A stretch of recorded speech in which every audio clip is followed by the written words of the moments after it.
Alice's Adventures in Wonderland by Lewis Carroll, Chapter 1, Down the Rabbit Hole. Alice was beginning to get very tired of sitting by her sister on the bank and of having nothing to do. Once or twice she had peeped into the book her sister was reading, but it had no pictures or conversations in it. And what is the use of a book, thought Alice, without pictures or conversations? So she was considering in her own mind, as well as she could, for the hot day made her feel very sleepy and stupid, whether the pleasure of making a daisy chain would be worth the trouble of getting up and picking the daisies, when suddenly a white rabbit with pink eyes ran close by her. There was nothing so very remarkable in that, nor did Alice think it so very much out of the way to hear the rabbit say to itself, oh dear, I shall be late." When she thought it over afterwards, it occurred to her that she ought to have wondered at this, but at the time it all seemed quite natural. But when the rabbit actually took a watch out of its waistcoat pocket and looked at it, and then hurried on, Alice started to her feet, for it flashed across her mind that she had never before seen a rabbit with either a waistcoat pocket or a watch to take out of it, and, burning with curiosity, she ran across the field after it, and fortunately was just in time to see it pop down a large rabbit hole under the hedge. In another moment down went Alice after it, never once considering how in the world she was to get out again. The rabbit hole went straight on like a tunnel for some way, and then dipped suddenly down, so suddenly that Alice had not a moment to think about stopping herself, before she found herself falling down a very deep well. Either the well was very deep, or she fell very slowly, for she had plenty of time as she went down to look about her, and to wonder what was going to happen next. First she tried to look down and make out what she was coming to, but it was too dark to see anything. Then she looked at the sides of the well and noticed that they were filled with cupboards and bookshelves. Here and there she saw maps and pictures hung upon pegs. She took down a jar from one of the shelves as she passed. It was labeled Orange Marmalade, but to her great disappointment it was empty. She did not like to drop the jar for fear of killing somebody, so managed to put it into one of the cupboards as she fell past it. Well, thought Alice to herself, after such a fall as this, I shall think nothing of tumbling downstairs. How brave they'll all think me at home. Why, I wouldn't say anything about it, even if I fell off the top of the house. Which was very likely true. Down, down, down. Would the fall never come to an end? I wonder how many miles I've fallen by this time, she said aloud. I must be getting somewhere near the center of the earth. Let me see. That would be 4,000 miles down, I think. For, you see, Alice had learnt several things of this sort in her lessons in the schoolroom, and though this was not a very good opportunity for showing off her knowledge, as there was no one to listen to her, still it was good practice to say it over. Yes, that's about the right distance, but then I wonder what latitude or longitude I've got to. Alice had no idea what latitude was, or longitude either, but thought they were nice grand words to say. Presently she began again. I wonder if I shall fall right through the earth. How funny it'll seem to come out among the people that walk with their heads downward. The antipathies, I think. She was rather glad there was no one listening this time, as it didn't sound at all the right word. But I shall have to ask them what the name of the country is, you know. Please, ma'am, is this New Zealand or Australia? And she tried to curtsy as she spoke. Fancy curtsying as you're falling through the air. Do you think you could manage it? And what an ignorant little girl she'll think me for asking. No, it'll never do to ask. Perhaps I shall see it written up somewhere. Down, down, down. There was nothing else to do, so Alice soon began talking again. Dinah'll miss me very much tonight, I should think. Dinah was the cat. I hope they'll remember her saucer of milk at tea time. Dinah, my dear, I wish you were down here with me. There are no mice in the air, I'm afraid, but you might catch a bat, and that's very like a mouse, you know. But do cats eat bats, I wonder?" And here Alice began to get rather sleepy, and went on saying to herself in a dreamy sort of way, "Do cats eat bats? Do cats eat bats?"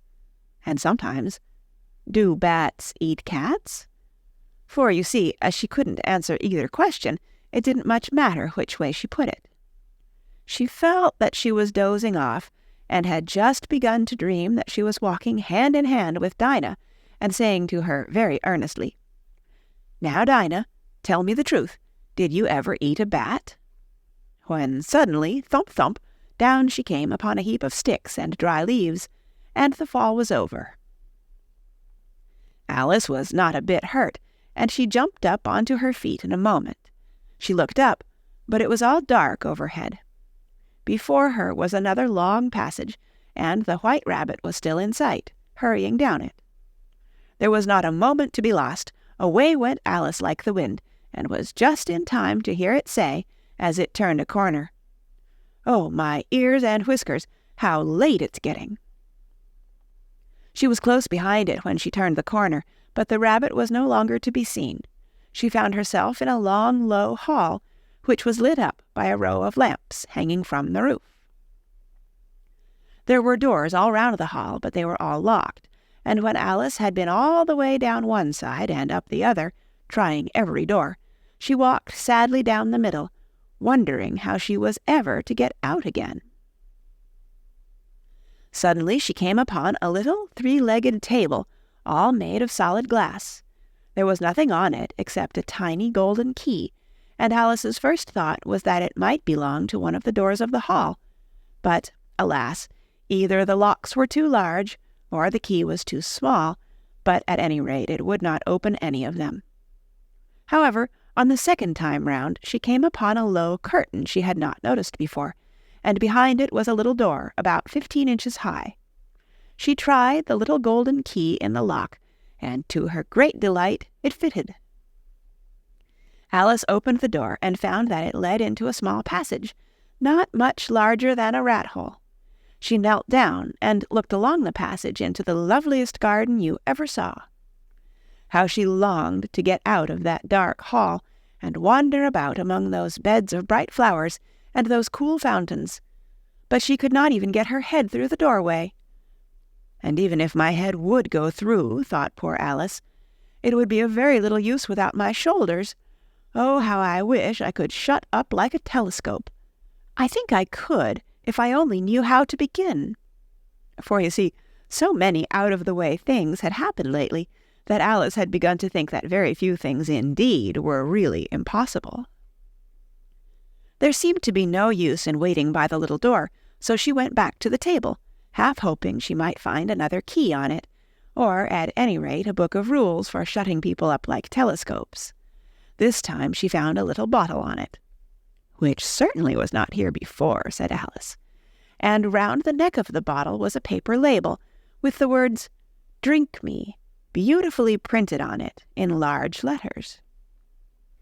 It was all very well to say, "Drink me," but the wise little Alice was not going to do that in a hurry. "No, I'll look first," she said, "and see whether it's marked poison or not."